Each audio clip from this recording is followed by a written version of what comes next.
This is Dregs One. Welcome to another episode of the History of the Bay podcast. Behind the cameras today, we got King Said, MVP Productions. We got Rocky Vision. We got the producer, my man Skino in the cut. We got D.O. behind the boards. And shout out to our sponsors of Amoeba Music San Francisco, as well as the folks at Dying Breed, where you can get original merchandise as well as all your graffiti supplies.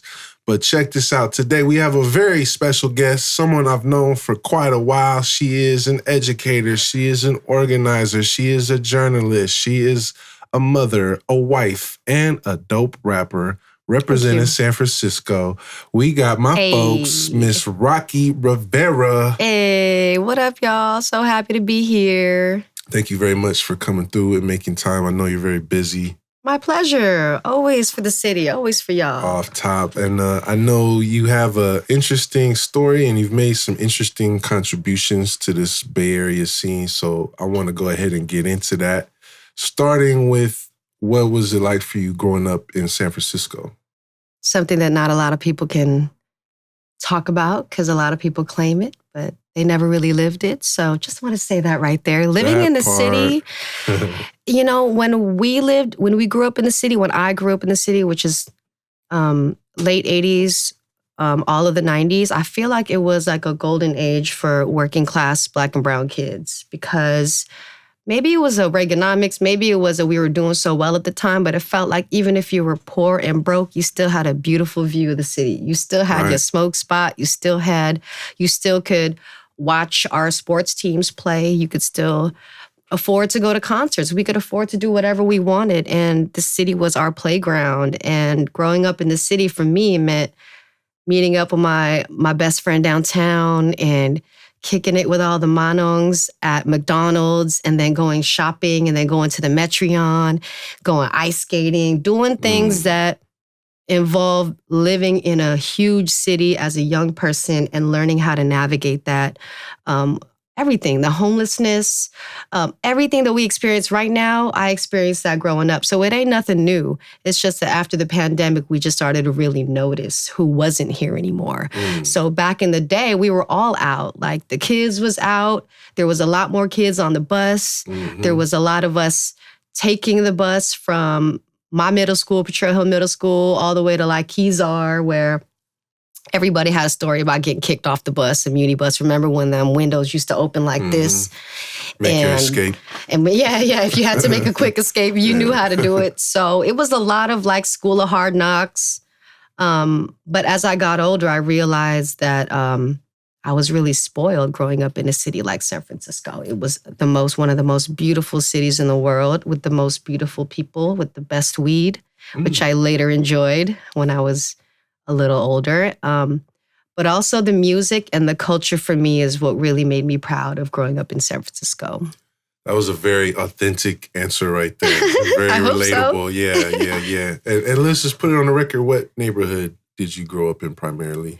Well, I'm a military kid. So when they used to call out all the hoods during the basketball games, they'd be like Lakeview, Hunters Point, TI. So they used to call us the TI kids because we were all the military kids that got bused into the inner city schools.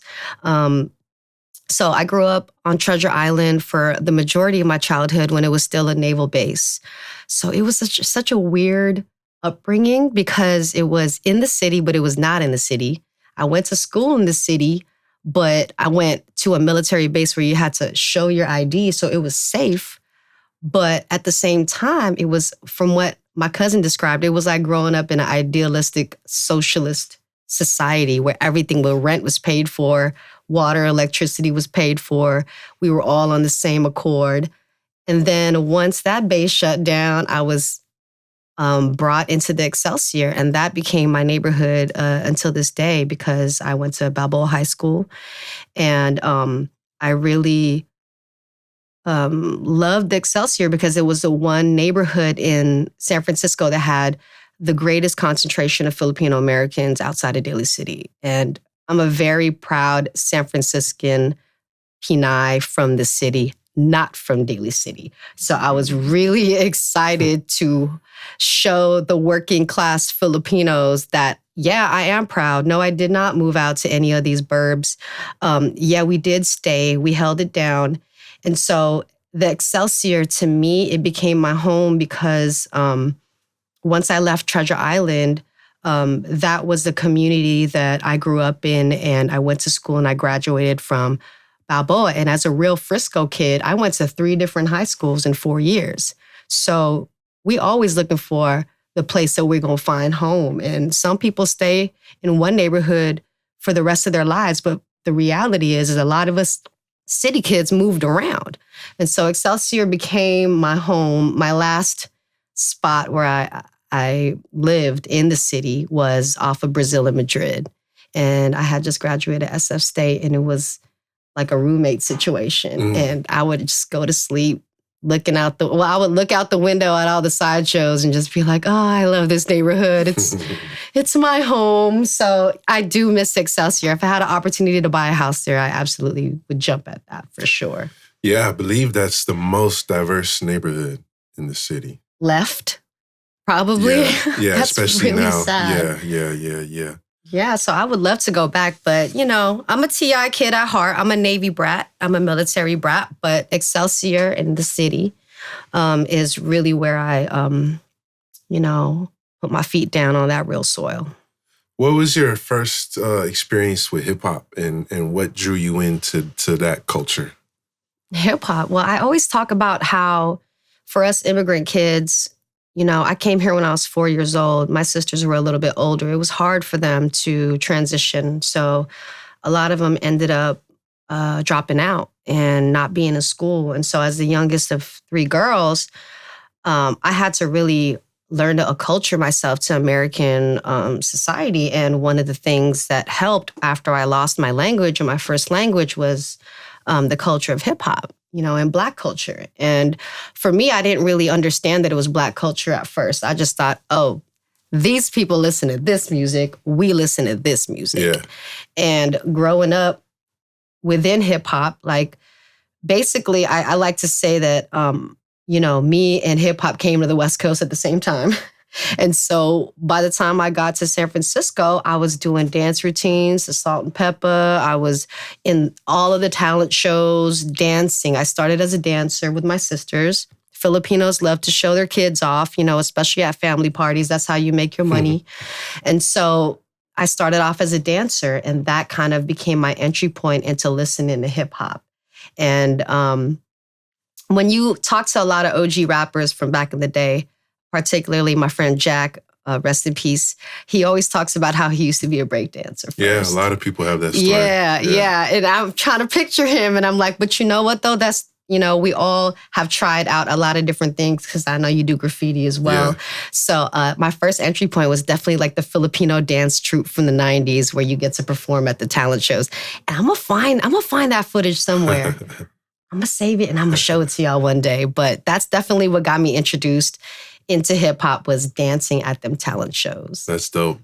Yeah, I mean, the dancing, like the breaking and everything, it looked real fly back then. The outfits, and I never got into breaking, but I used to love like Crush Groove and all those old school movies, and that type of style definitely was attractive to me. Well, what was attractive to me was that the gangsters were break dancers too. So like, I was attracted to the bad boy that dropped out of school because all he wanted to do was break dance and bang all day. So that was trouble already. That thug love. Yes, that thug love. And exactly. I was like, okay, I can get down. But that just shows you that back in the day, it wasn't just B-boys like how B-boys are now. Like, everybody was participating in it.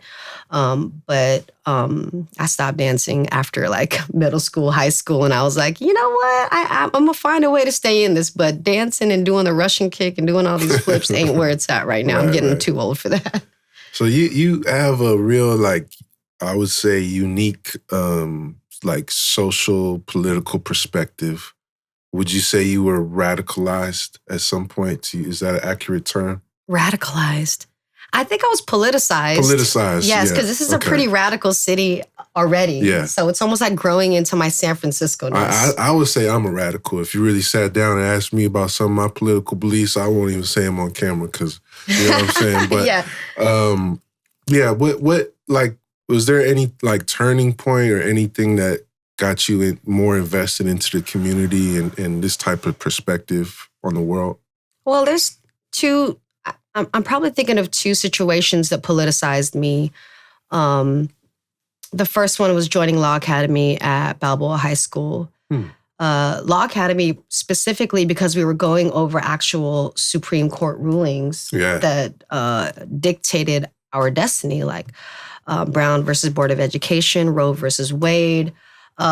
Just learning about those simple court cases, to me, kind of put everything in perspective. And I didn't understand it back then, but I was like, this might be useful to me one day. And then we ended up becoming part of KQED's Making the Grade documentary, where we shadowed some folks from Marin Academy, and they shadowed us at Balboa. And then that was like eye-opening because for the both of us, because we were like, oh, y'all got it like this? Y'all got a computer? This is a KQED documentary?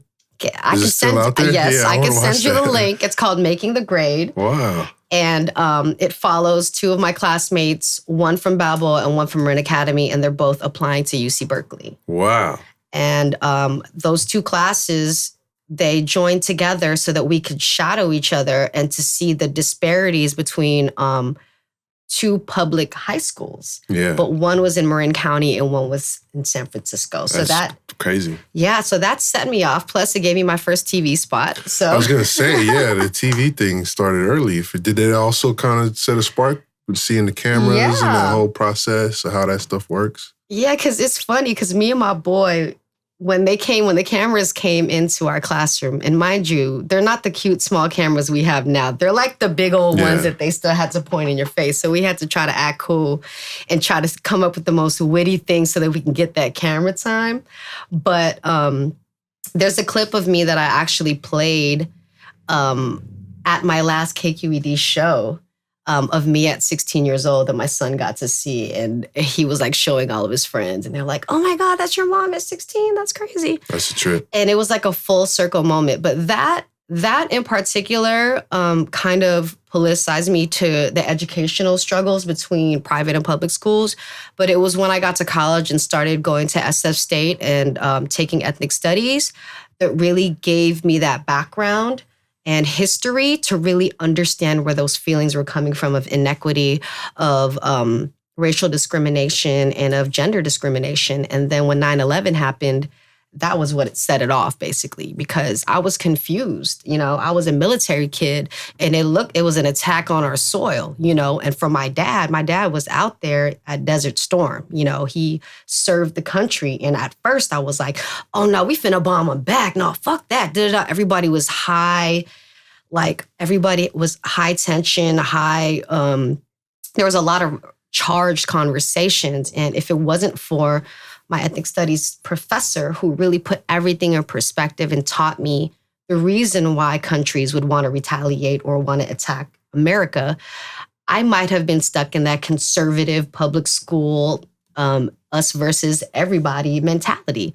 But then I learned about the histories of colonized people around the world, and I learned of all the reasons why countries would hate the US for meddling in their politics.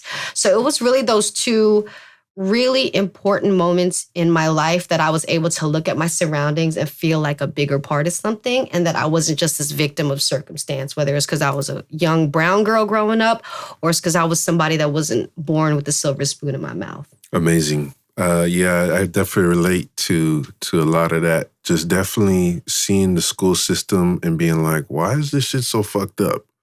Just kind of asking those questions as a kid. And then I also went to San Francisco State. I got my degree from the College of Ethnic Studies. Hey, go Gators! The first college of ethnic studies in the world. Exactly. That was started by the students of the Third World Liberation Movement. 1968. Yep. Mm-hmm. And then Balboa High has a history of organizing and a lot of educators that have gone through that space to teach that kind of stuff to the kids. Yeah, the PEP program especially. My professor, Alison Tintiaco Cubales, she created one of the first ethnic studies courses for high school kids and for junior high kids that created a pipeline from Denman through Balboa and eventually out to the other schools like Betsy Carmichael and Philip Burton. So I'm very proud of my lineage, my educational lineage, of course, going through the public school system and actually being one of the few city kids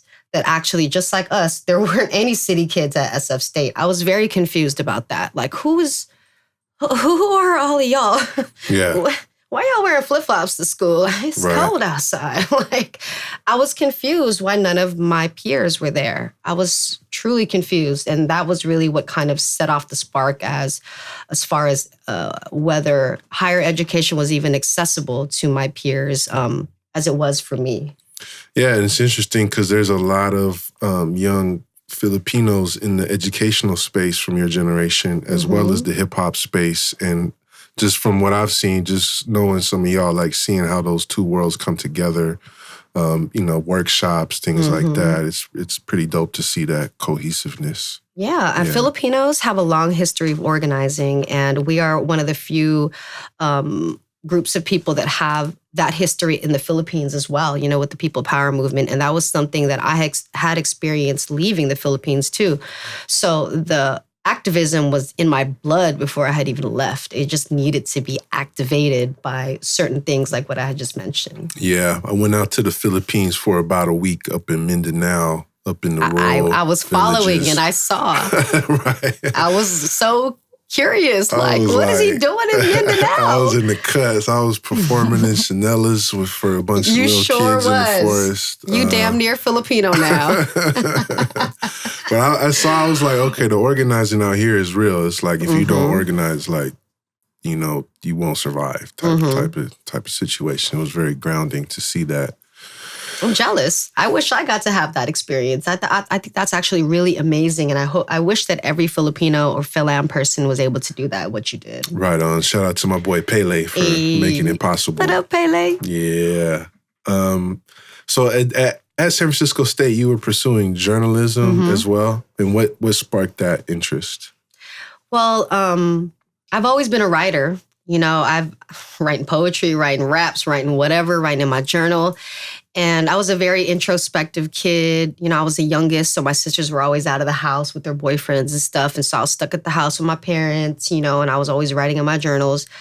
But when I was in high school, I think I got like an in-house detention or something one day. And one of the teachers was like, okay, here's an extra credit. Why don't you go interview this dude who's coming to talk to us? Here's your assignment. And so I went, I prepared my questions and I interviewed him and I had a knack for it where I felt like I was a good conversationalist. And when you grow up talking on the phone to whoever, to boys, to girls or whatever, you got to keep the conversation going. So me talking on the phone in middle school, at the payphone, putting my quarters in, all of that, me getting all those books from Barnes and Nobles, it was like all these question books that I would have on deck. Like, okay, when this conversation gets dry, here's what you can go to. I never knew that it was going to end up becoming what I ended up doing. I just was interested like that in people. My curiosity was always about how much, not how much info I could get from you, but how much could I learn about you in this time that we spent together. So when I got to SF State, I was never undeclared. I always wanted to be a journalism major. And I just did not know how deep it went. Like, I did not know that it was more than just asking questions. It was about ethics. It was about who are you representing when you're asking these questions? What is your intention? And also just making sure that the ethics part is still there. Because for me, I didn't realize, okay, yeah, I can interview an artist, I can interview a rapper. But if the political situation wasn't right, I would have to be more sensitive to everything else going around. And I think that's what the art of journalism actually taught me. So I always knew I wanted to be a journalist. I just didn't know what that entailed. I just had mad journals, and I still do. So that's why I use them for rap or for journalism. But being a writer was something that allowed me to transition into whatever it is that I wanted to do. That's dope.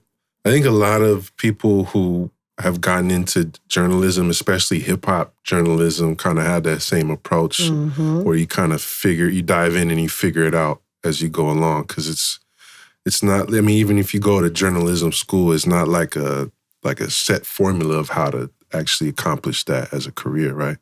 Well, they did not like me in the journalism department because I was like, why are we here? Why are we doing all this? Why aren't we actually going into the community? And there's like a real disconnect between journalists of color and white folks who, you know, are kind of like gentrifiers, right? Like I felt weird going into other communities and asking mad questions. I didn't know what that meant. But as I got older, I was like, oh, because there's a long history of these Black and brown communities that have been infiltrated by people, journalists or whoever, and were exploited. And I didn't understand that. And I think there's a lot of cultural sensitivities that are not taught in journalism that I had to learn on my own, being somebody who felt very isolated in the SF State journalism department. Like they tried to fail me. Like they literally kept 3 credits from me from graduating while I was filming for a reality show on at Rolling Stone magazine.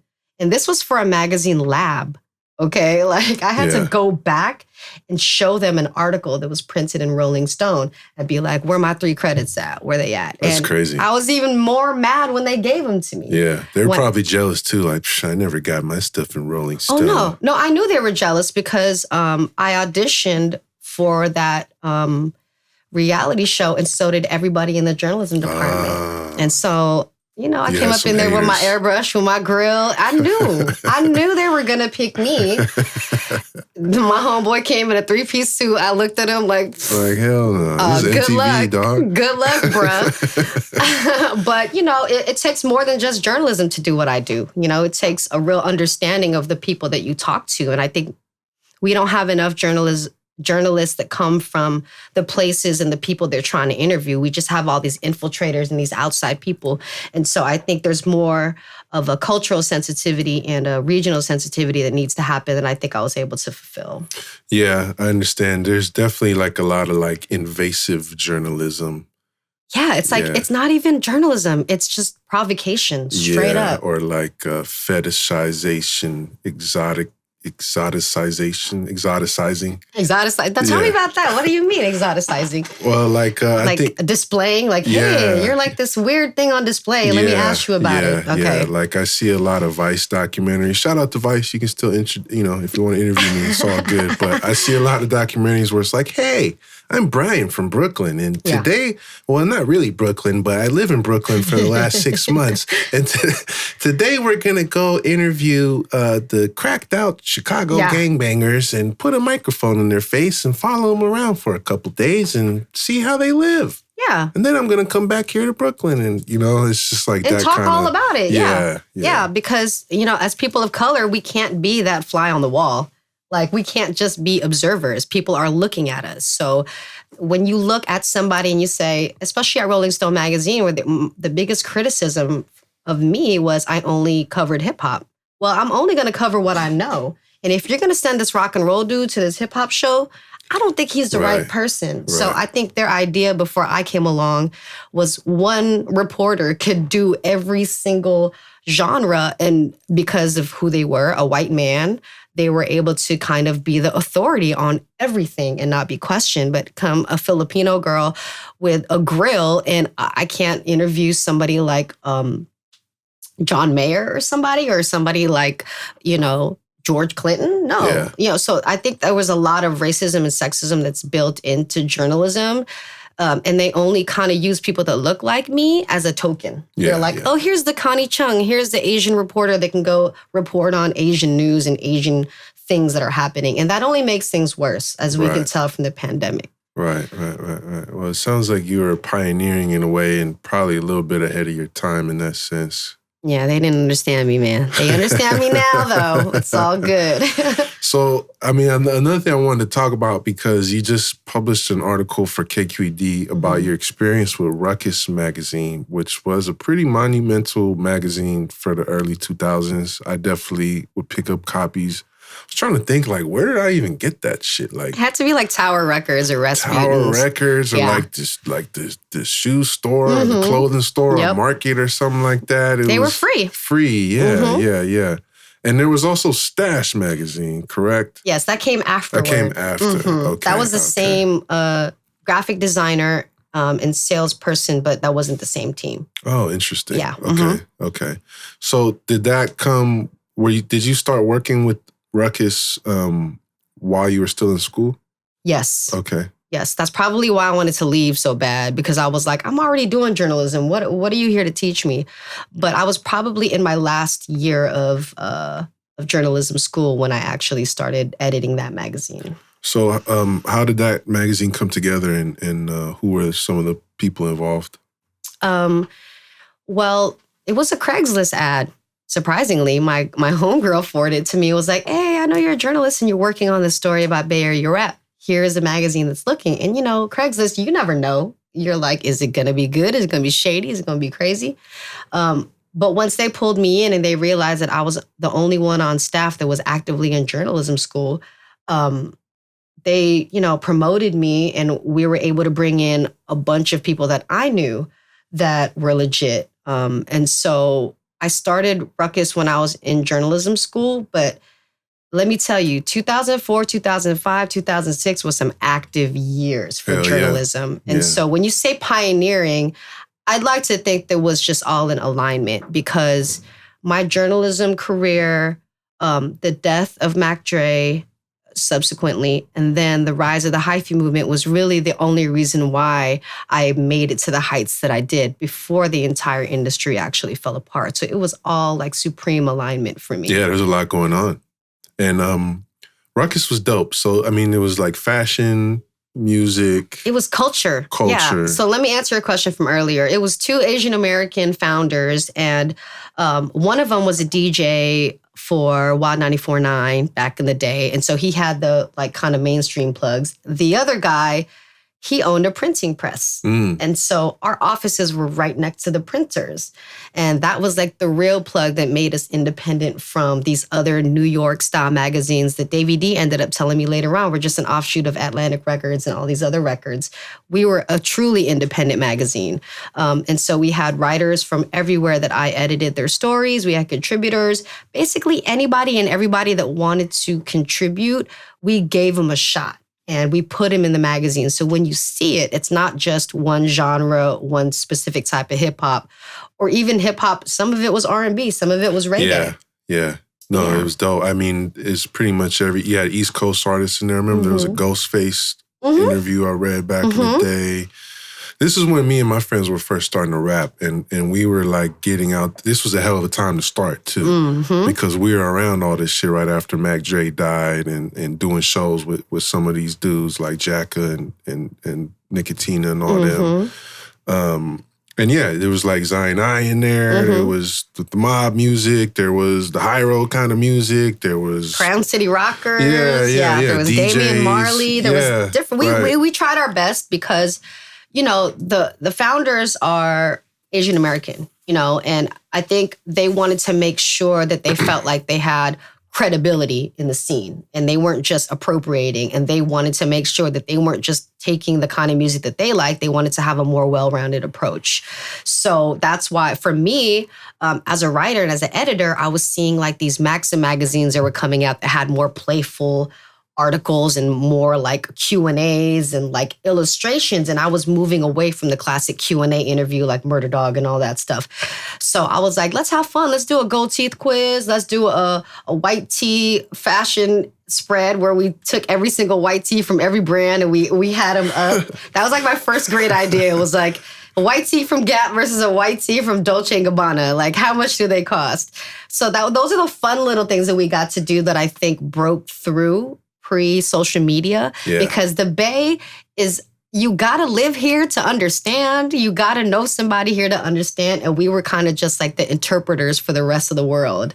Yeah, I think it came across like that. I mean, it was a time when the Bay Area was particularly like unified, at least culturally, and coming together around the hyphy movement, and everyone was excited about what was going on. So I think Ruckus came about like right place, right time. In the article you wrote, which was really good and interesting. Thanks for reading. Yeah, for sure. You mentioned that you would kind of butt heads with some of the people there. And you also mentioned that you started encountering some misogyny and some sexism.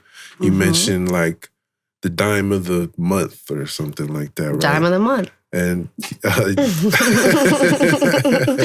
mean, it was a thing, you know. Y'all saw it in The Source and Double XL. They even had whole spin-off magazines like Vibe Vixen and King. Shout out King. to King. I'm sure that got y'all through some rough times. But it was accepted. It was commonplace. Yeah. So it wasn't like encountering misogyny. It was like, how much of it could I stomach until I actually had to say something, you know? So what are your thoughts on that? Because I've heard this from, I always like to get women's perspective on my art for multiple reasons. And I also like to include women in my art. I don't like to, smack girls with $100 bills in my videos and stuff like that. You don't? No. Maybe outside of my videos every now and then. Maybe if it's consensual. If it's consensual, you know. But, you know, I just don't, I'm mindful about what I put out there, but I do like to include it. And I've had women tell me that when a woman is just in the background of a video, that's when they kind of like, okay, yeah, you're including us, but it's for men. Mm-hmm. When a woman has a more central role in the video, okay, that feels a little more inclusive and interesting, right? So how were you trying to navigate that kind of stuff, especially around putting out a magazine that had like a section like Dime of the Month? It was hard for me because, you know, there was somebody I wasn't the editor for the first two issues. So I came on and I kind of just inherited every section, and they felt like we had to do that. Like, this is the readership of hip hop. You have to talk to the men of hip hop and you have to give them what they want. So there's a certain acceptance of the institutional voice in journalism, which is the number one thing I had a problem with. It was like, what is the institutional voice you're speaking from? And if that institution to me is oppressive, then I no longer want to speak in that voice once I am able to. But like I said, when you're a journalist, you can't, I got an F for even putting the word I in any of my papers. Like, you cannot speak from first person objective at all. You have to be objective. But let's be real, in ethnic studies, people of color cannot be objective because of the things that we faced. And so part of it was my journalistic training of like, just keep your head down, do everything that you're supposed to be doing. And another part of it was like my political self that was like, I have a voice, I have an opinion, I'm a person, I have feelings. So how do I feel when I'm in a listening session and an artist is like, I'm gonna smack the bitch up, I'm gonna stick my dick in her face? And how am I supposed to feel when I'm like the editor? Like, you're like, great job, guys. Cool. I like that beat. That's, you know, who's that on that sample? Like, it's weird no matter what. But the sad thing is that it made me realize that there are so many rooms like that in hip hop with zero women. Yeah. And there was one time that I like to remember that maybe the start of me understanding that I had more power than I thought I had, was we were in a listening session for San Quinn, and we were listening to a song that was obviously about women, because there always has to be one woman song, whether it's a stripper song or it's a love song. And he stopped the song and he turned and he addressed me. And he was like, sis, I'm just letting you know, this is what we saw growing up. This is something that we grew up watching. So I don't want you, he didn't apologize, but he just wanted to contextualize it for me. He stopped the whole session. And, you know, back then I was not trying to make no waves. So I was like, no, it's all good. No, go ahead, play that. It sounds great. But then when I realized that, like, there are not enough men that feel accountable to that, and there are not enough women in the room to make men feel accountable to that, then that's how you know that the function of hip hop is to really uphold what men want, basically, and the perspective of men. And for me, that's kind of what set me on the path to start making my own music. I was like, there has to be people out there that want something different.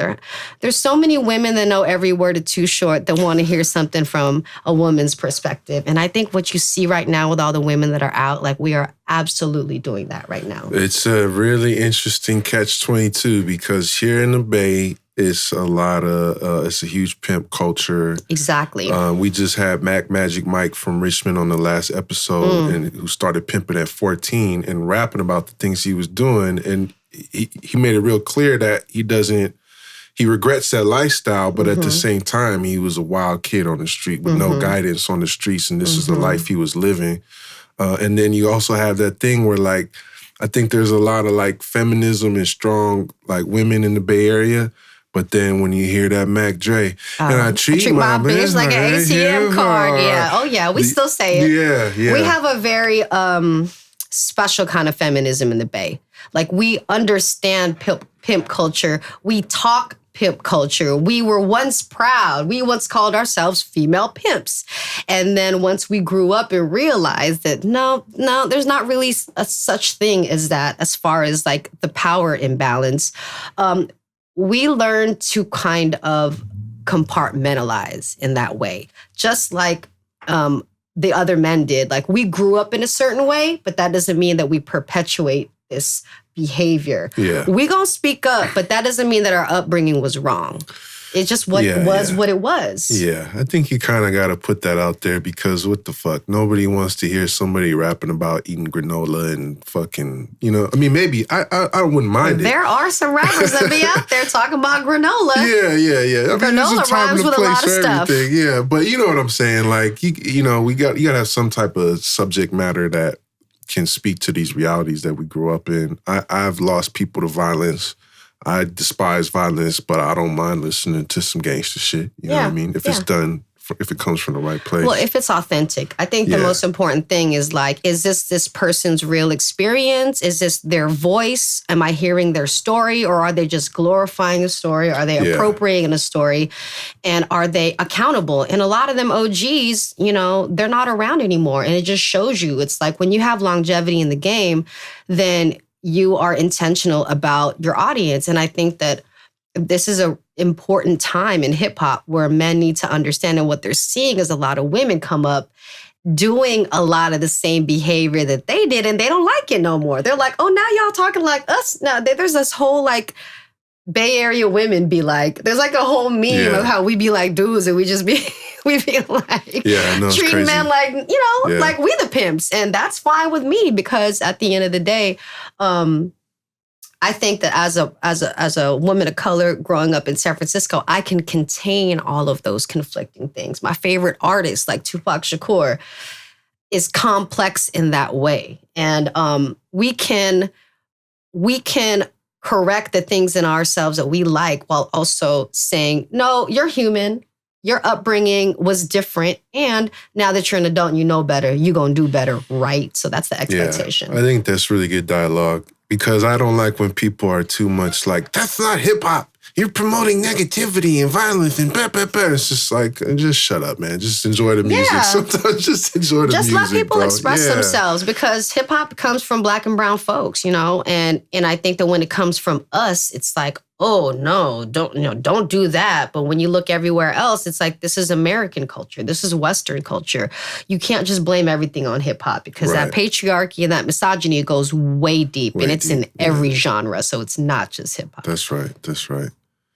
So as you're dealing with Ruckus and you're coming across these issues, you also get the opportunity to audition for this MTV show that you mentioned earlier. What was the show called and how did that opportunity come together and what was that experience like? It was crazy. It was a MySpace bulletin. So that's definitely like, I was already on my way out. I was already like, I can't do this no more. I can't. They're going mainstream. They're doing all this other stuff. I thought it was going to stay local. Like I wanted to stay underground. Like I wanted to be like, so something, I must have prayed or something. Somebody was looking out for me, but it came in the form of a casting call of send in an audition tape for this reality show between MTV and Rolling Stone for an unnamed reality show where you get to live in New York for a summer and vie for a contributing editor position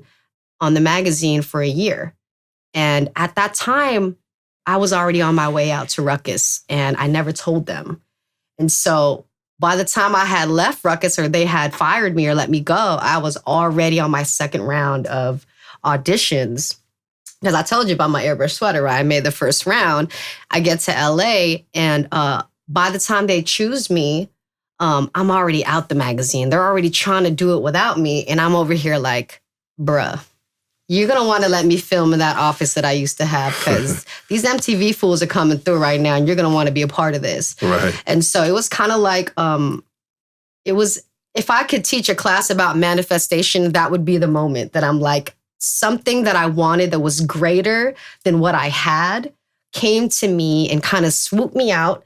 And then I was able to move to New York when I was 23 years old, film for 2 months, live in an apartment that was like, I didn't have to pay for.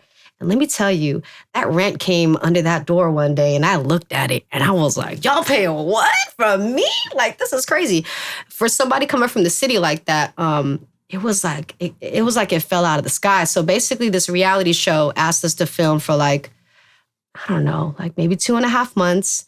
And then after we had filmed, whoever won had to keep it a secret for the following like 7 to 8 months. And I had won at that point. Nobody knew. I had to come back to the Bay, go back to a retail job, act like I didn't win, and just wait for the series to come out. And they try to play me on that series because I won, you know? So they're trying to create this whole narrative arc. What was the criteria to win?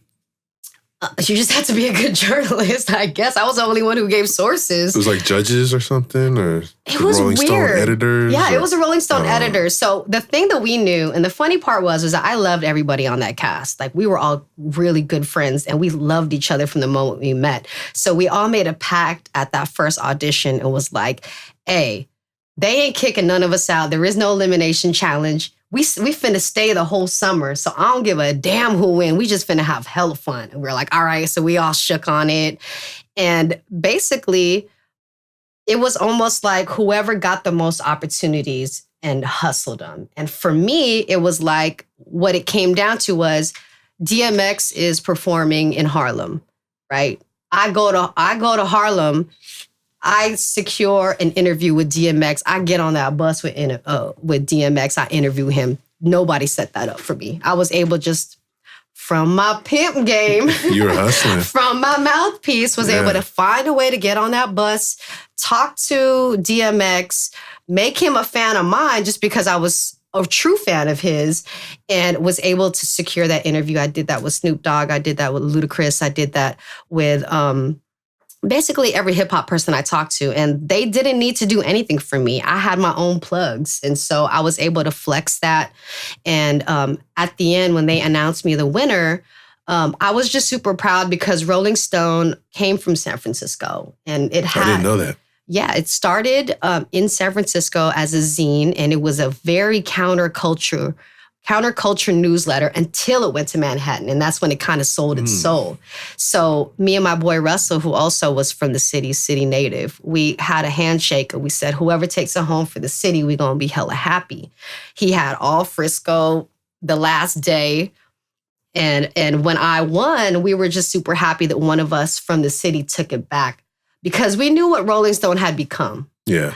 But we wanted to bring it home to the city for what it stood for in the past, which was the counterculture, the folks of the movement, and rock and roll at its essence basically was with the folks that are on Hayes Street that are not the rich people. You know what I mean? Yeah. So that experience for me was really important because it showed me that not only am I bigger than the opportunities that come into my lap, but because of who I am, I'm able to turn that into something that nobody else can make. And so I was able to take home the contributing editor position plus the money that came with it for a year. So that's how awesome. I had my first son. Yeah. It was that last year. I was like, okay, guess it's time to have a baby now because I'm getting a check. So that's awesome. When you got to Rolling Stone, was there a difference between expectation and reality?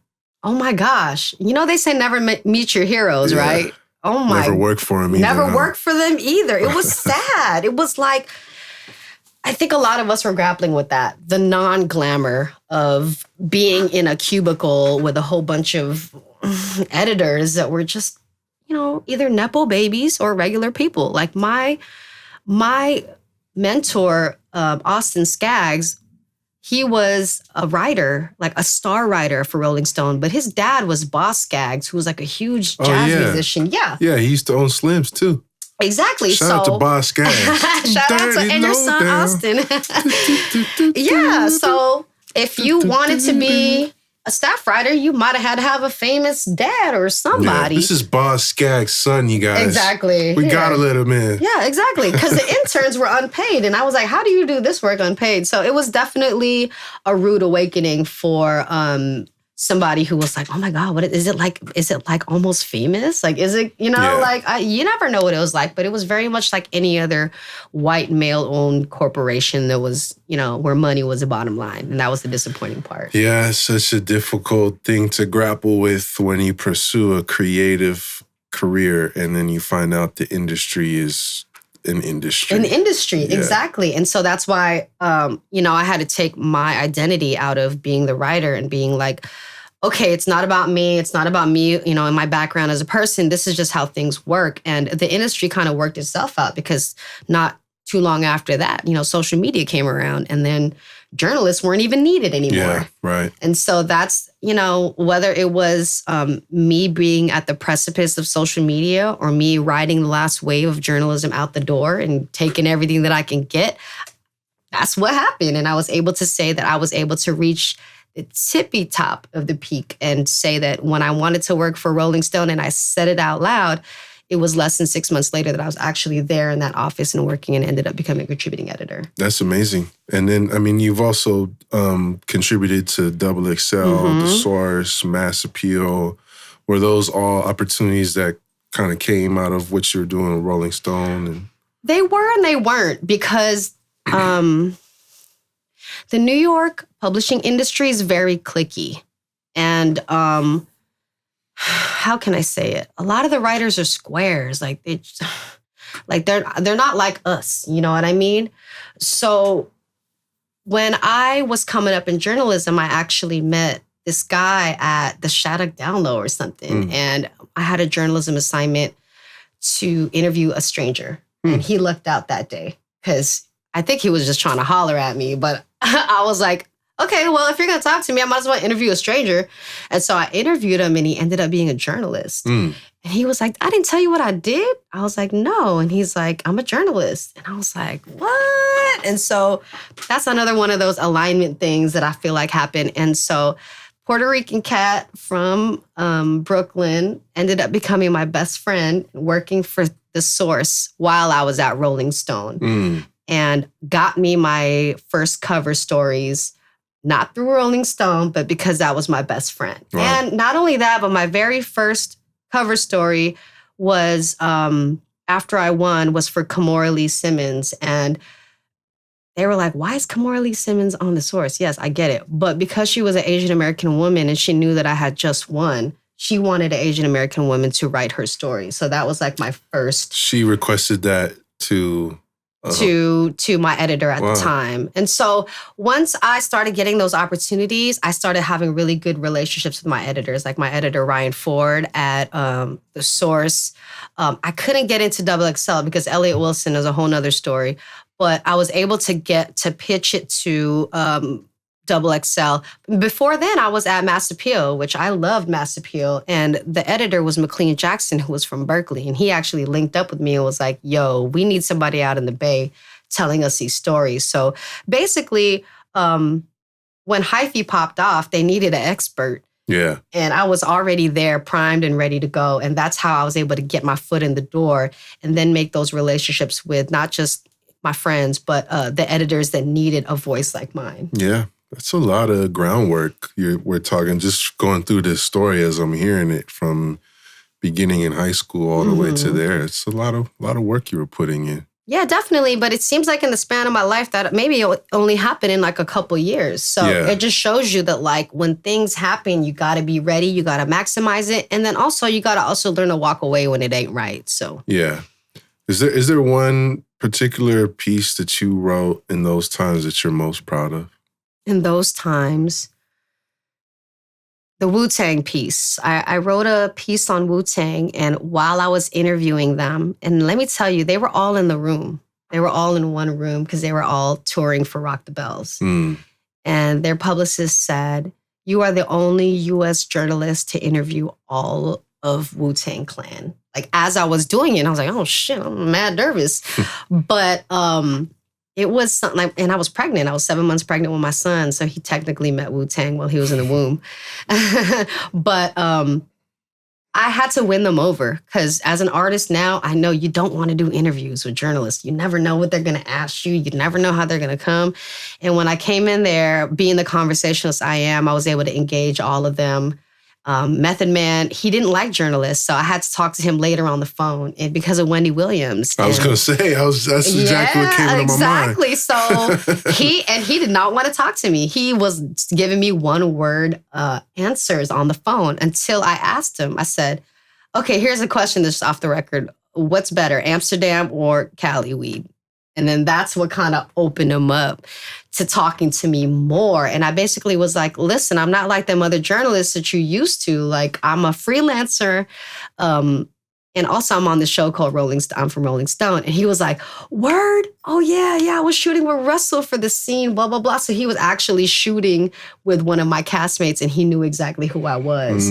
So that Wu-Tang story for me, just for hip hop, a hip hop lover, and being able to talk to RZA, Ray, Ghost in the same room and not lose their interest, to me was like the mark of a journalist. So I feel like I really made it at that moment. Yeah, I don't even think cats in Wu-Tang get the opportunity to be in the room with everyone from Wu-Tang exactly. these days. I had to ask them, like, how did y'all split the pay back in the day? They're like, so RZA was like, he was like, no, bong bong, son, bong bong. But yeah, that was wonderful because I felt like, wow, I really made it, and I'm pregnant, so my son gets all of this. Yeah, that's badass. Yeah. And someone else that you brought him up earlier, and I know you were close to him, and you covered him and got to know him a lot through the years, was the Jacka. Mm-hmm. Very special person, someone we all miss dearly. What was your relationship like with him, and what are some of the experiences that stick out from your time together? Well, the Jack, he was very special because he was a student of hip hop. He loved hip hop. He knew exactly what we were trying to do, Ruckus Magazine, and also me. He knew we were trying to put the Bay on the map. He knew we were trying to push the needle, push the movement forward. Whatever we were trying to do, we were like, I was that girl in New York, like, you ain't got no Too Short, you hella weak, blah, blah, blah, like getting into fights with DJs because they didn't have not one Bay Area artist. So when I met the Jack, I was still a new journalist. He had just come out with the Jack Artist, which is my favorite album, one of my favorite albums of all time. And when I met him, we met up at in Hunters Point in front of this mural. And then we went to Dolores Park and we just chopped it up. And through that interview, I got tight with his manager, PK. Shout out to PK. And we would just link up for Ruckus Magazine because we ended up putting the rest of Mob Figures in there. I ended up meeting the rest of the crew, Rob Lowe, Fetty.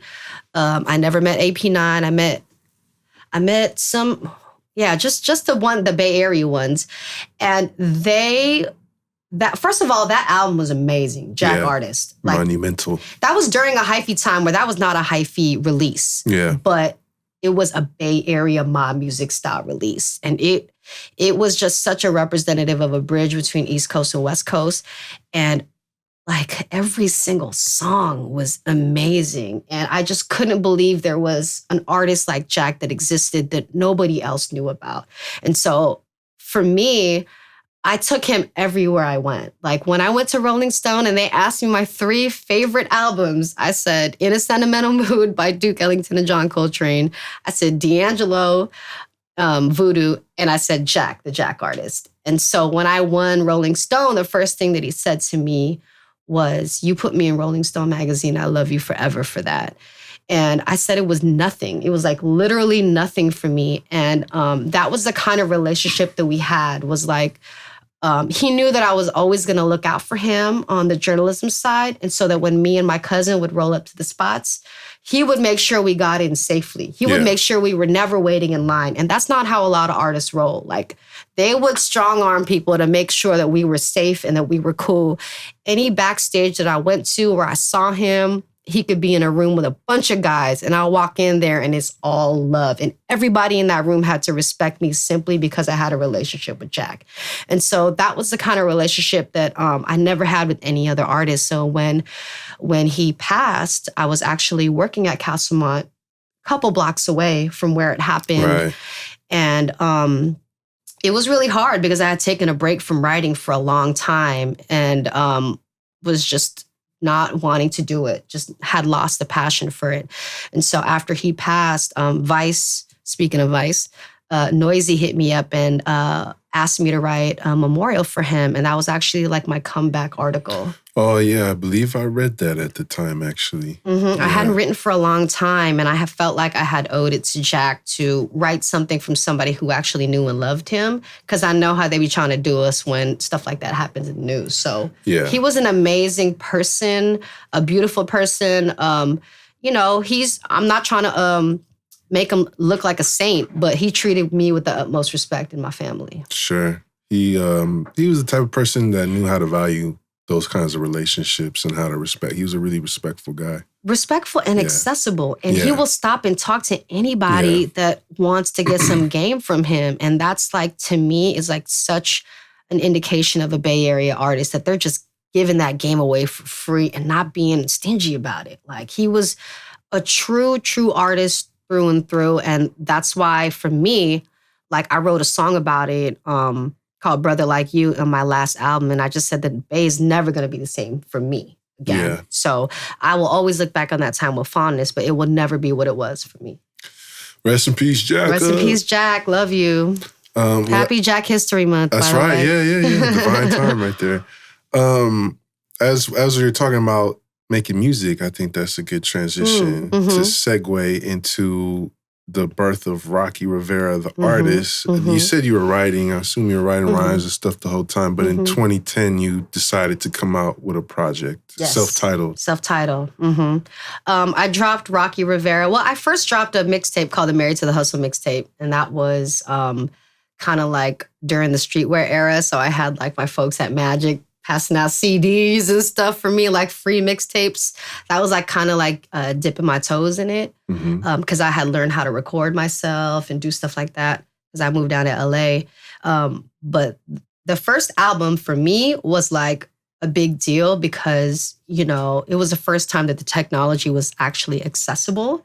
And, all these OG rappers would be like, man, when I used to go to the studio, we used to have to take these big old reels and we used to have to wind them all up. And I'm like, you know what, OG, it ain't that time no more. So it was for me like, wow, I can finally write from my perspective. I can finally write raps that I want to write. Like, I can write from my voice, not the institutional voice. I can have an opinion now. And that was truly the most liberating experience, is to say, like, I don't know what a religious person feels like, but when you're up there on that stage rapping your lyrics, it's like gospel. It's crazy, like, to me. And that was an experience of my writing that I had never experienced, which was you write it down. Usually I just close it and nobody else sees it, or somebody reads it, maybe publishes it. But this is me actually speaking with my voice. And so I felt like it was incredibly empowering for me, even if the industry wasn't ready for it just yet. I don't feel like they were. Probably not. But speaking of empowering, I know, like, just from seeing you perform, being at some of your shows, being around you and some of the collective, the Filipino community, Filipino women, I feel like you empowered them by setting that example. Thank you. And that was dope to see as well. Yeah, Pinays and Filipinas, Because who else? Who was first, you or Hopi Spits Hard?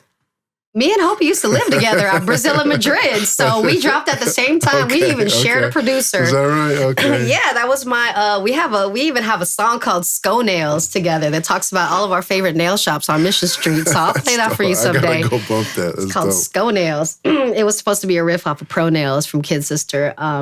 But yeah, me and Hopi, we came out around the same time, and we were living together at the same time. And at first, it was like, it sucked because they were pitting us against each other. They were like, oh, there could only be one Pinay rapper from this city. Was there any prior? On wax? They're not that I know of on wax. I know that there was a Pinay rapper named Precise who moved to Vegas, and that was the only other one that I knew. Oh, yeah. Precise Love. Yes, yeah, shout out to Precise. See, I be knowing, but I was looking. I was like, ain't nobody out there that look like me, sound like me. She was out before you. Oh, she's older than me. Yeah, she's older than me. And then she stopped rapping completely and moved to Vegas, I feel like. And so there was never one actively in the scene before me. And we're not just talking the Bay, we're talking the country. The country, yeah. I mean, I don't know any other Pinay rapper. I'm not trying to toot my own horn, but I definitely didn't have anybody that I could reach out to get on their album or their tour. If you're going to set the record straight and the timeline straight, this is the place to do it. Well, History of the Bay. Trailblazing Rocky Rivera. Yeah, go do your research. Go look it up. Go see when it came out. Go compare it. But all I got to say is I ain't got no problems with any other Pinay rappers. I 100% love and appreciate every Pinay that gets on that stage because I know how hard it is.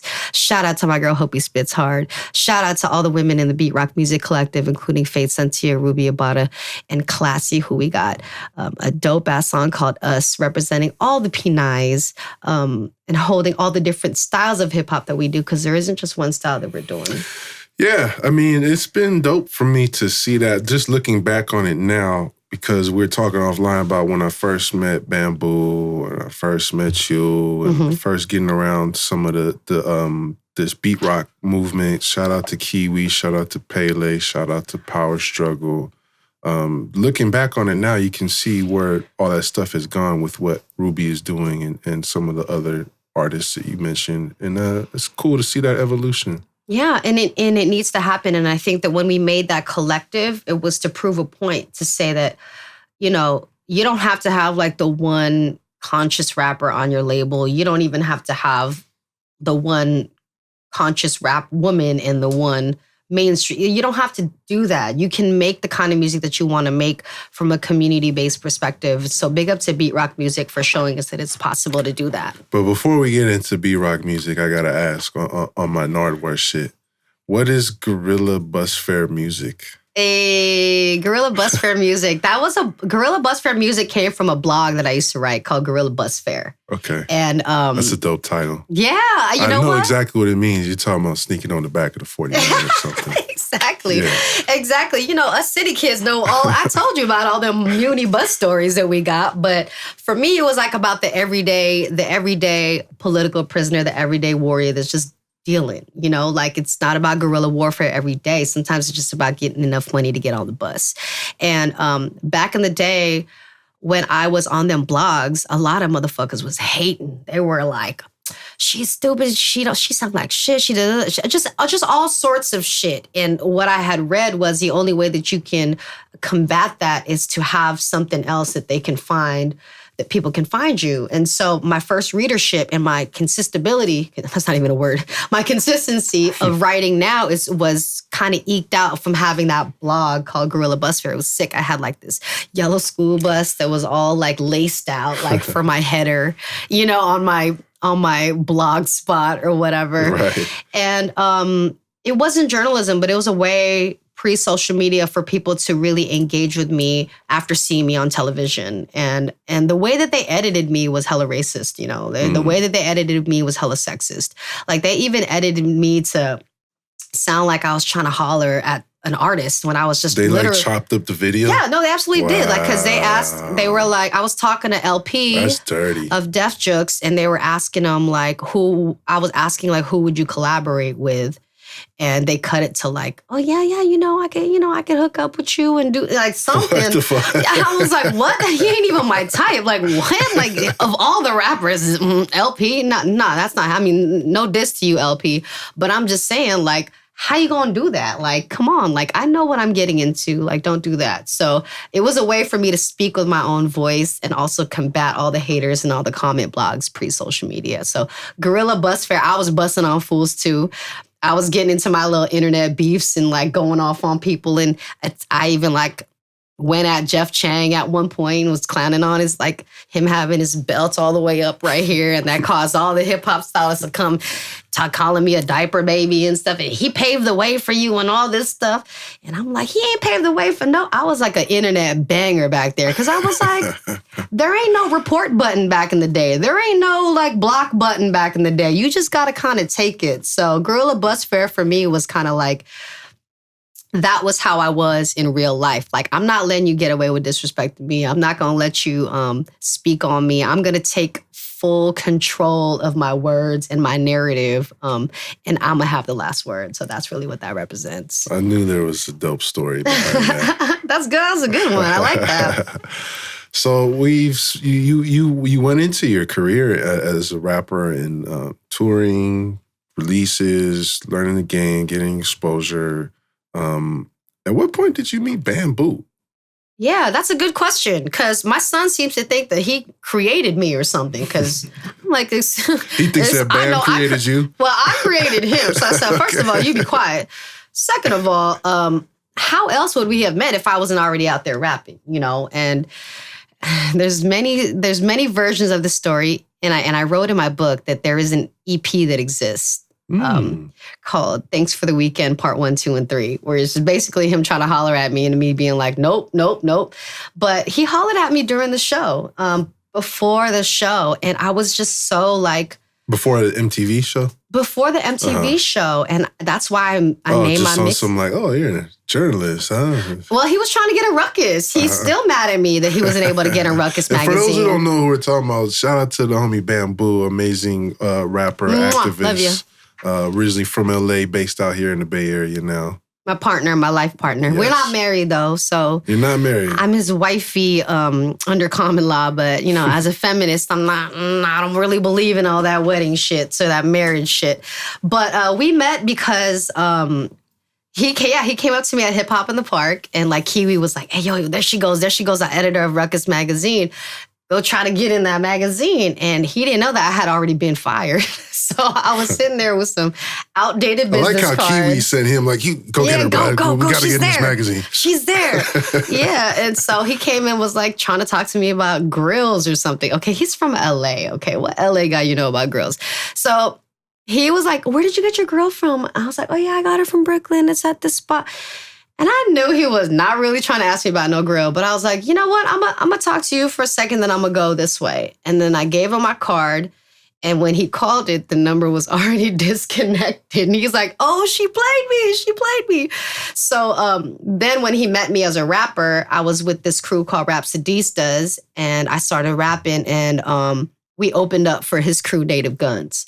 And he had a girlfriend at the time, I think. So like, he was trying to holler at me, and I was on stage, and I was like, nah, not trying to hear that. And then later on, when he was touring with because we gonna set the record straight here, right? He was touring, and then he hollered at me, but I was already on that MTV show. And you know how when you go on Real World, and there's always that person that's in a relationship, and they fighting with their boyfriend on the phone. They like fly in for the weekend and then get in a big ass argument. Yeah, because of the roommate, they trying to hook. I was never that girl. I was like, I'm never going to let a man stand in the way between me and my dreams. Like, never. No man is ever signing a release form to be on this. So I was like about this, I was about to hustle. And so he had to wait until I got back from New York, because I didn't know if I was coming back. And when I got back, that's when we really started linking, because I was like, this industry shit is for the birds. I'm going to make a family, because I done already seen the tippy top and I don't like it. So I was able to come back home knowing that I won. He didn't even know I won until I moved in with him and was pregnant. Oh, shit. I can keep a secret. So, we met at that time, and he was touring with Native Guns, and I had never seen an artist like him that was good. He was an amazing rapper, and it was like not for a Filipino rapper. Like, it's like, oh, he's good for a Filipino rapper. No, he was dope. Everywhere he went. Man, this Bamboo gangster, man. He got bars. Yeah. And so I had never seen an artist like him, and also an artist that was so similar to me, where it was like we were from the places that we rapped about, and we weren't trying to sound corny. We weren't trying to appropriate. And he was also like a military kid too, right. So we understood. He was in the Marines, so there was a sensibility about who we were as Filipino Americans in this country that I never got from anybody else. So we linked up and the rest is history 2 kids later. And that's really interesting because me as a rapper, I don't tend to date other rappers or even get caught hollering at other rappers because I ain't, this is strictly business. Things happen here and there. Because you don't want no diss track, huh? You don't want no, you don't want no hit 'em up part 2. Yeah. But you should. It's fun because when you get in the studio together, like, I know my verse is busting because he got that look in his eye where he's like, "Oh, you one take Jake? Okay, I'm feeling that." So it's a different kind of aphrodisiac. Like it's a good connection right there. That does sound pretty fun. What is your advice for? Because it's hard enough having a relationship where one person is a creator. Mm-hmm. What is your what helps make it work with a relationship with 2 creatives? I mean, work. Both independent, both, you guys both have busy schedules, busy lives, different processes. I mean, first of all, your values have to be the same. Your value system has to be the same. So the kind of music that we make is all along the same lines of, liberation for our people, liberation for all oppressed people. I can never be able to get with a rapper that was on some bitches and hoes type shit. And I say that in my Pussy Kill song. I say I would never take even $1 billion. I would never give it up for a misogynistic rapper. And that was kind of, I never even wanted to date a rapper because I was interviewing them all the time. I knew what trash they were. I knew what they were about. So it took a very long time for him to break those barriers down because I had to see him as more than just a rapper. I had to see him as an organizer. I had to see him as a potential father of my children. I had to look at him as a whole human being. So once you kind of strip the music away and you see somebody for who they are and you look at the words and you look at the behavior, that is something that's a real turn on because you're like, you are about what you say. But when it comes to actually being in a real relationship, and I'm saying 16 plus years, man, you need your own space. You need your own voice. You need to be able to pull them in when you want their 2 cents, but also to be like, no, like, I'm doing this on my own. And especially as somebody who's older than me, he's already done all these different things. He wants to make it easier for you. And I'm like, no. As I've gotten more established, I'm like, I'm going to do this album my way. I'm going to do it this way. Because as much as I love his input and I trust it because I like his music, as a woman, it's really, really hard for people to not think what my son thinks, which is, oh, you're only a rapper because your man raps. Yeah. And so I was always trying to break out from that and do other things. But then I realized, I was like, you know what?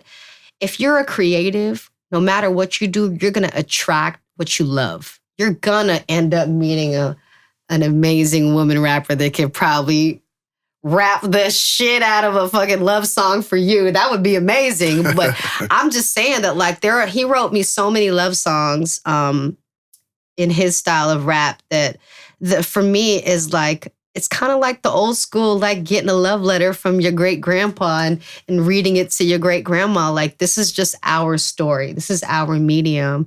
And the way to make it work is to make it about more than just hip hop. It has to be about the people. It has to be about moving forward in the same direction and also recognizing each other's individualities so that he understands that this is how people treat me when you're not around, that he would never try to step on my toes or try to even act like he had, because, he's from LA. Yeah. So he's in the Bay now. He understands now my history. My history goes deep. But when I was in LA, nobody knew me from a can of paint. So they're just going to assume that I'm the rapper's girlfriend. They're not introducing me. I'm over here being in rooms with more important people than some of these people have ever been in. And they over here treating me like I'm the rapper's girlfriend. Yeah. And so, to have a man and to have a partner that understands that and bigs you up when you're not around and make sure that people give you the respect that you need, I think that's what I needed.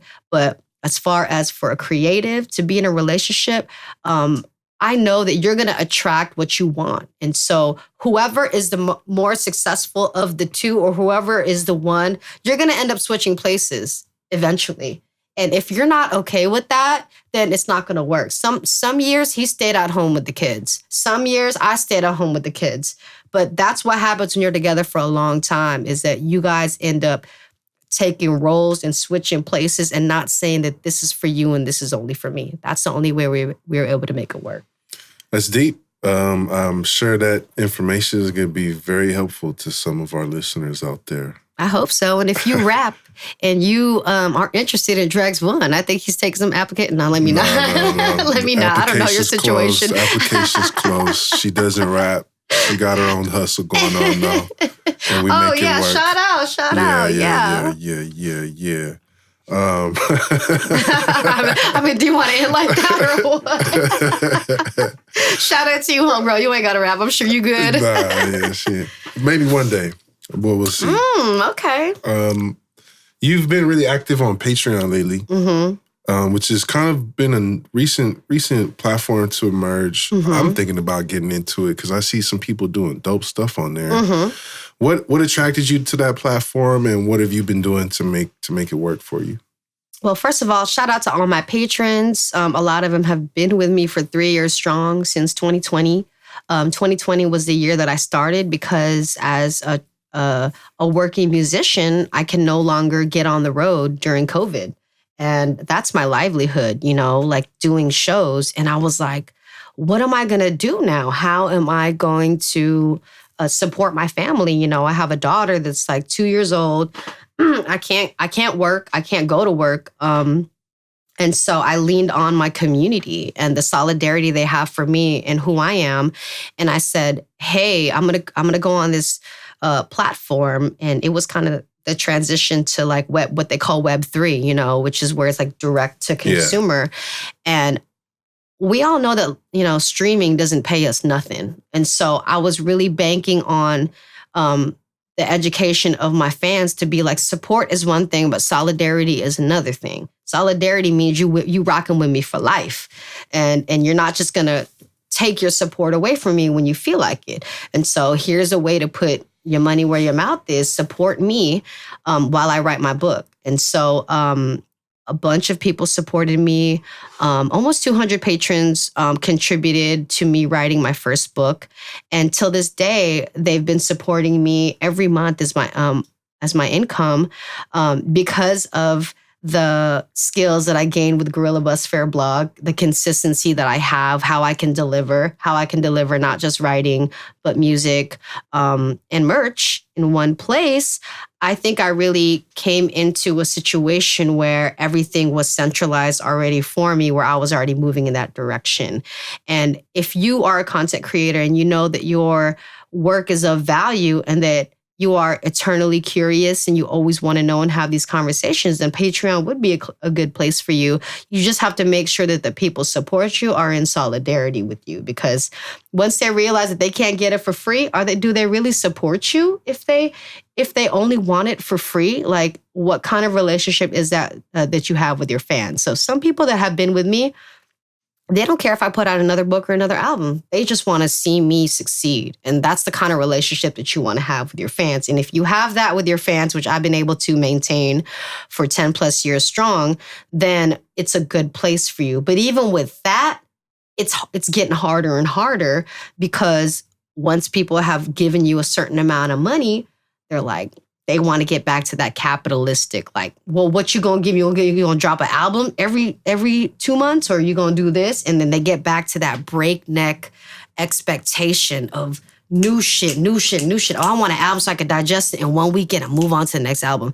That's just kind of where we are. So you gotta kind of cultivate an audience that is with you for the long haul and not just for these instant gratification moments that most people are used to.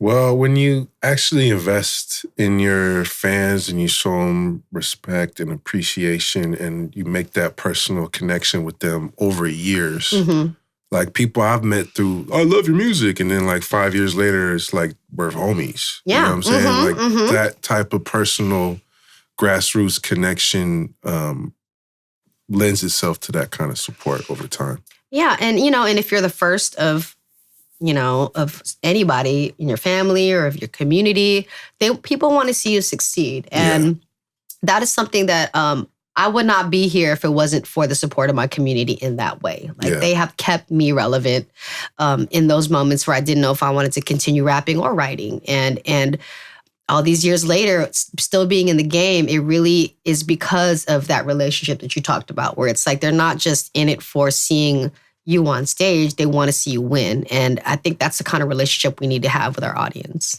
Absolutely. And that's really cool to hear that propelled you to write your first book, Snakeskin. Mm-hmm.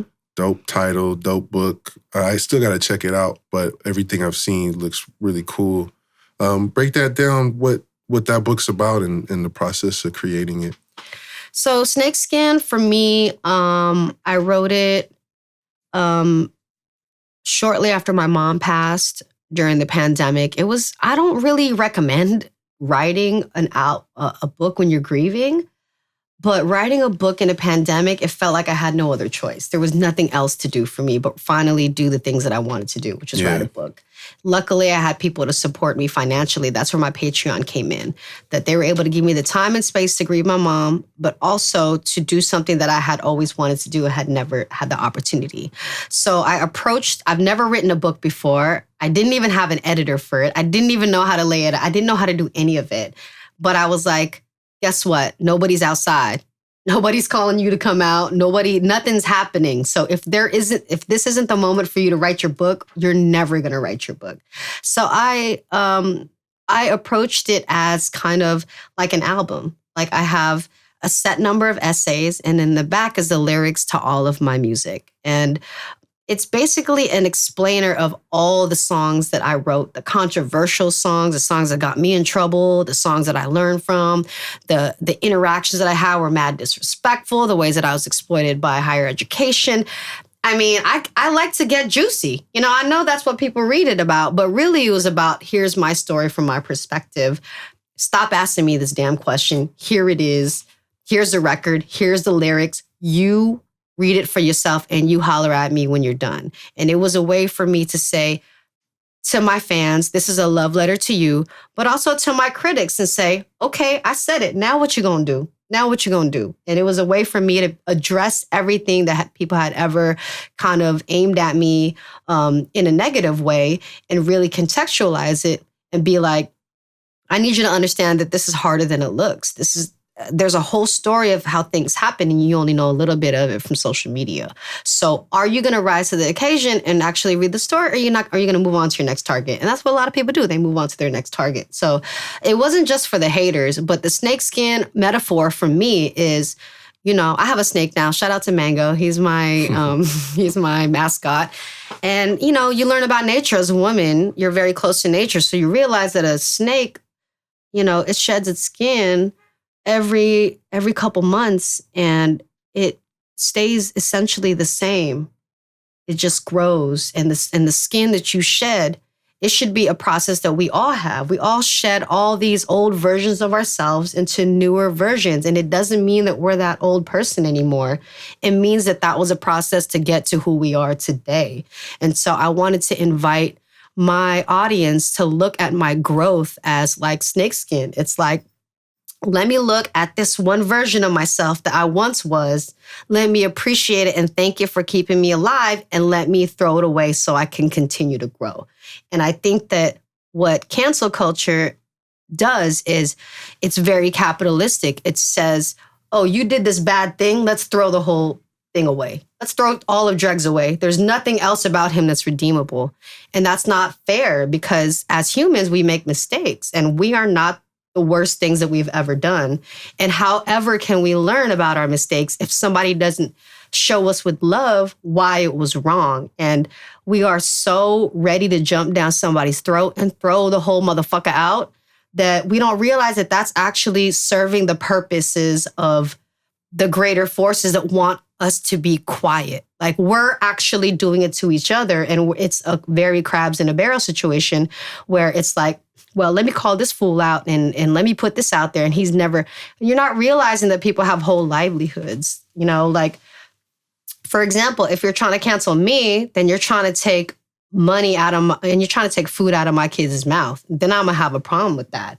But people, because they're so, they feel like hip hop artists and or women are so disposable that they could just do that and move on to the next target. I wanted to let them know, like, no, you're not going to do that.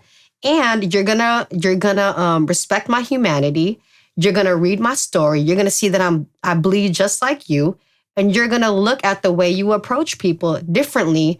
Because if that's the last thing that I have to teach you, I'm going to teach you how to respect me in that way as an artist. And so for me, Snakeskin is about growth. It's about acknowledging growth. It's about growing out of yourself into a new self. And it's about constantly evolving and saying, we are not ever going to be the final version of who we are. We're always going to continue to grow. Do you want to contribute to my growth, or do you want to contribute to my death, basically?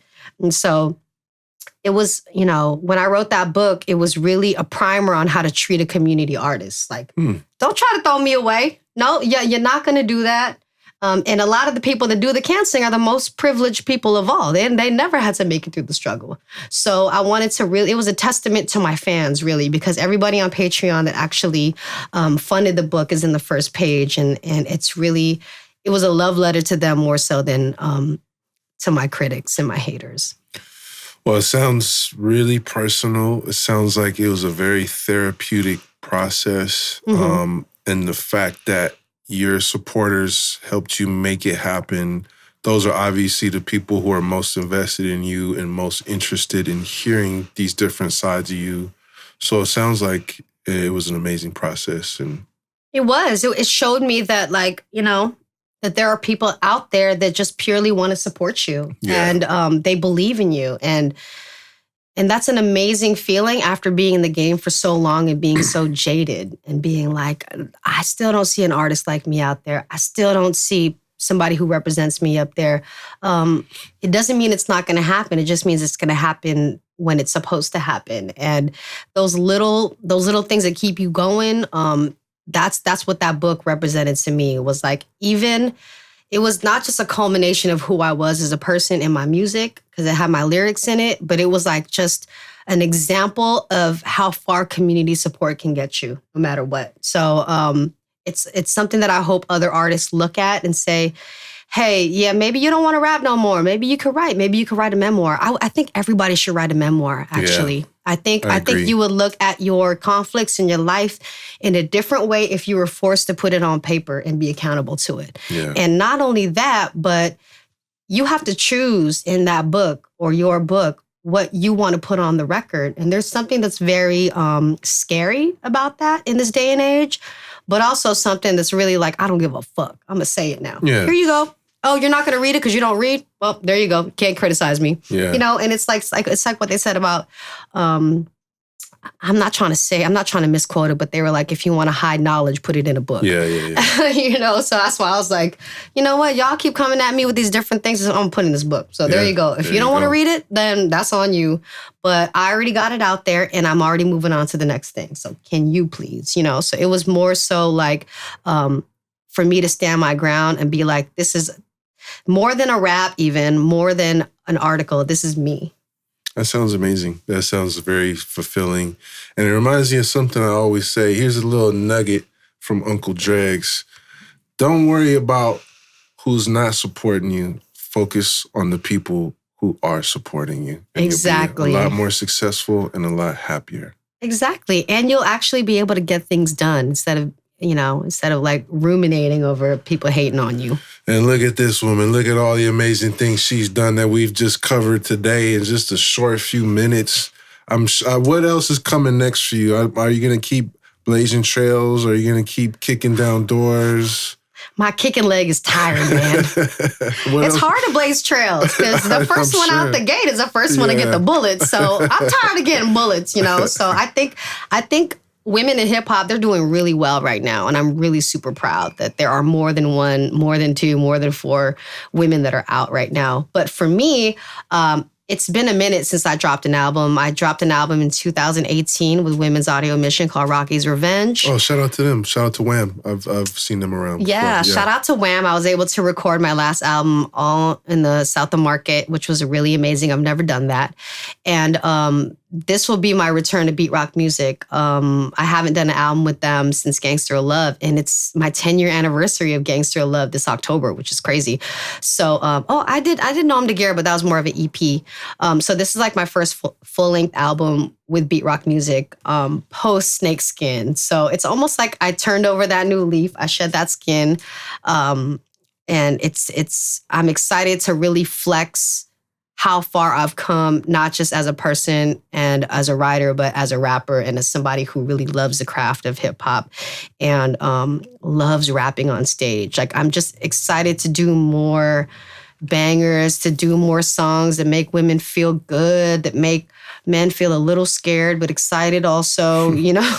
I'm down to make the kind of music that makes people not just like excited to play, but like make them think and make them look at the world in a different way. And I think that's the kind of rap that I always want to make. And I'm hopefully going to do that with my next album. That's awesome. Looking forward to hearing it. And it's dope to, as we're going through this story, I'm like, damn, I'm kind of known you for a minute. I've seen some of these different phases, and it's cool to see you still doing your thing and doing new stuff and doing really well. And I really appreciate catching up with you like this. And I really appreciate your time coming through and blessing us today. Well, thank you for letting me the space. Thank you for listening to my story. Thank you for letting me talk as long as I want. And also thank you for this podcast because, it's not easy to always talk about the history of the Bay when we don't have a media infrastructure the way that New York and LA does. And I've always wanted more folks behind the scenes to push that history forward and to make it palatable and to tell it in a way that young people can understand. And I think you've done that. So congratulations to you all. I appreciate that. Yeah, shout out to everybody. We're making history, guys. Hey. We're doing it. And this is another episode. Thank you so much, everybody. Amoeba Music. Shout out Amoeba. Everybody in the building. Rocky Rivera. Yay. Peace. Recognize where you got the game. We got our own style, got our own slang. Northern California is a West Coast thing. This is the history of the Bay. Recognize where you got the game. We got our own style, got our own slang. Northern California is a West Coast thing. This is the history of the Bay.